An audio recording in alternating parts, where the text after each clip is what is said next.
सगळी दाखवली गेली आणि अध्यक्षांजवळ महाराष्ट्र राज्याच्या विधिमंडळ अध्यक्षांजवळ त्याचा निर्वाळा एक ट्रायब्युनल म्हणून एक लवाद म्हणून त्यांच्यावर पाठवला आणि झालेलं हे आपल्या समोर आहे. हेच जर डिस्क्वालिफिकेशन पहिलं हे झालं असतं तर त्या सिंबलच्या ह्याच्यावर सुद्धा त्याचा परिणाम सरळ झाला.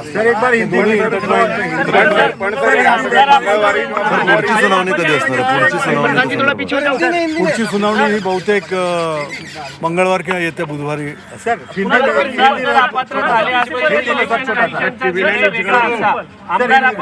अगोदर होणं गरजेचं होतं असा युक्तिवाद होताना पाहायला मिळाला.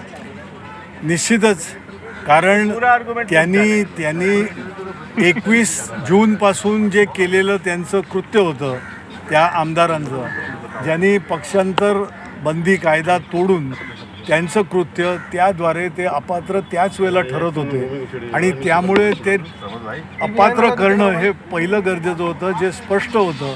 ज्या कायद्यामधल्या परिच्छेद 10 म्हणजे परिशिष्ट 10 शेड्यूल 10च्या अंडरमध्ये ज्या प्रोव्हिजन्स आहेत 21A 21Bच्या त्या ह्याच्याप्रमाणे ते अपात्र ठरवत होते.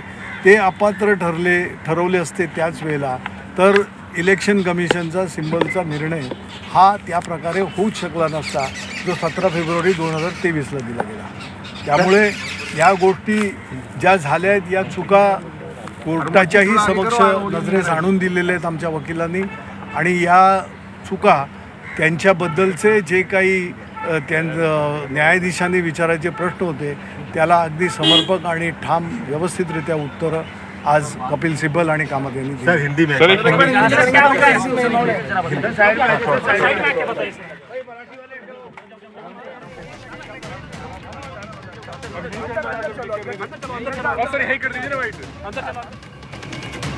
आमदारांनी पक्षांतरबंदी कायदा तोडला, अपात्र करणं हे गरजेचं होतं असं अनिल देसाईंनी यावेळी माध्यमांशी बोलताना म्हटलेलं आहे. 10व्या सूचीनुसार अपात्र करणं गरजेचं होतं. जो युक्तिवाद कपिल सिब्बलांनी केला आहे तीच खरं तर माहिती अनिल देसाई यांनी आता दिलेली आहे.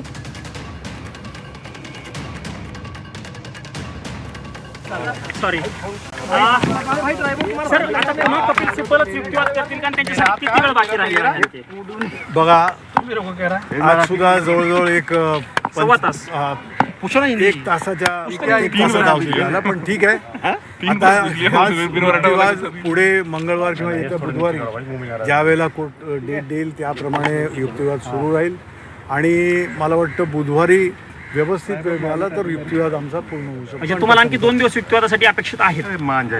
हो, त्या ह्याच्यामध्ये संपूर्ण, कारण ज्या प्रमाणे युक्तिवाद केला जातो आहे, आर्ग्युमेंट्स समोर ठेवली जात आहेत त्यावर न्यायाधीशांच्या बेंचकडनं येणारे प्रश्न सुद्धा चांगल्या रीतीने ज्याची उत्तरं दिली जात आहेत ते सगळं रेकॉर्ड क्रिएट होत आहे. सर, अभी हिंदी में बता दीजिए कि आज क्या आर्गुमेंट रहा कपिल सिब्बल की तरफ से, कोर्ट के क्या ऑब्जर्वेशन? आज ऑनरेबल सुप्रीम कोर्ट के सामने जब ये डायलॉग हमारा जो चल रहा था, आर्गुमेंट जो हो रहे थे, उसमें सीनियर काउंसिल कपिल सिब्बल कामत जी हमारे तरफ से सामने आए और उन्होंने अपने बयान को रखते हुए कहा कि इस बारे में किस तरह से इलेक्शन कमीशन के पास से ये जो गलती हुई है ये गलती बहुत बड़ी गलती है और इस गलती को सुधारना उसी वक्त ज़रूरी था, लेकिन उसको जिस तरह से अनेक पहलू थे, बहुत सारे पहलू थे जिस पे ध्यान देना ज़रूरी था, वो ना देखते हुए सिर्फ लेजिस्लेटिव मेजॉरिटी के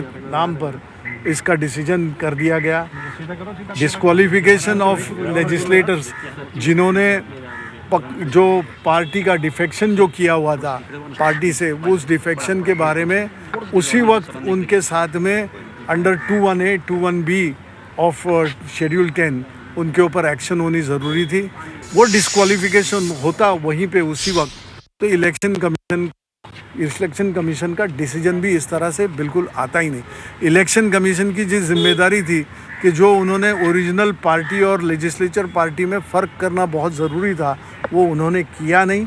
ये सब बातें सुभाष देसाई केस के साथ में इलेक्शन कमीशन के जिस चीज़ पे ऊपर रिलाई किया, जिस चीज़ को उन्होंने अपना डिसीजन बनाते हुए जो बातें तर्क सामने रखे वो किस तरह से गलत थे, ये आज सुप्रीम कोर्ट के ये 3 जज बेंच के सामने कपिल सिब्बल जी ने और कामत जी ने बहुत 2018 की जो घटना थी, वो घटना का रेफरेंस बार बार कपिल सिब्बल जी दे रहे थे। 2018 की जो कॉन्स्टिट्यूशन ऑफ द पार्टी थी वो इलेक्शन कमीशन को बाकायदा दी हुई थी, 2013 की भी उससे पहले दी हुई थी, लेकिन इलेक्शन कमीशन बाद में कहता रहा कि हमको मिली नहीं। लेकिन पूरा का पूरा जो आर्गुमेंट इलेक्शन कमीशन के सामने होता रहा, दोनों पक्षों ने इस बात से कभी भी ना नहीं कहा। हमने तो वो रखा ही था क्योंकि दिया ही हुआ था इलेक्शन कमीशन को, लेकिन उन्होंने भी सामने से भी उन्होंने इस बात का जिक्र बराबर करते रहे कि 2018 की जो कॉन्स्टिट्यूशन पार्टी की थी उसी के तहत हमने आगे इस बात को आगे ले लिया। और उद्धव जी को प्रेसिडेंट के तहत एकनाथ शिंदे जी ने भी उनके इसमें रखा है कि प्रेसिडेंट थे, उनके अमेंडमेंट जब उनकी पार्टी के हिसाब से वो करने जा रहे थे जो गलत था, लेकिन वो करते वक्त भी उन्होंने ये कहा है कि हमने पार्टी के प्रेसिडेंट को बुलाया था, वो आ नहीं सके, वो हाजिर नहीं रहे।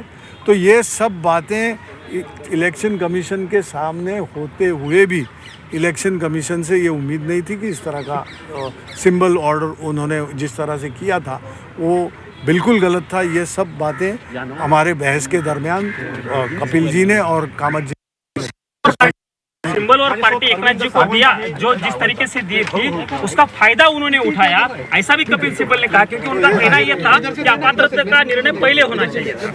जाहिर है जो बातें उनकी थी नहीं, अब जो गलत था उसी को अगर आप टॉनिक देते रहे, जो टॉनिक बदकिस्मती से ऐसे वो संस्था के द्वारा दिया गया जो कभी देश के हमारे लोकतंत्र के लिए बहुत आगे, जिस तरह से उसके असर हमको दिखाई दे रहे हैं कि आज कई राज्यों में कई इस पे लेजिस्लेटर्स अपने हिसाब से पार्टी छोड़ना चाहते हैं, पार्टी छोड़ के जाते हैं, कहते हैं हम अपनी पार्टी है। तो ये सब बातें बिल्कुल नहीं होते और अब जो गलतियां हुई है उसको सुधारने का यही मौका है। Thank you so much.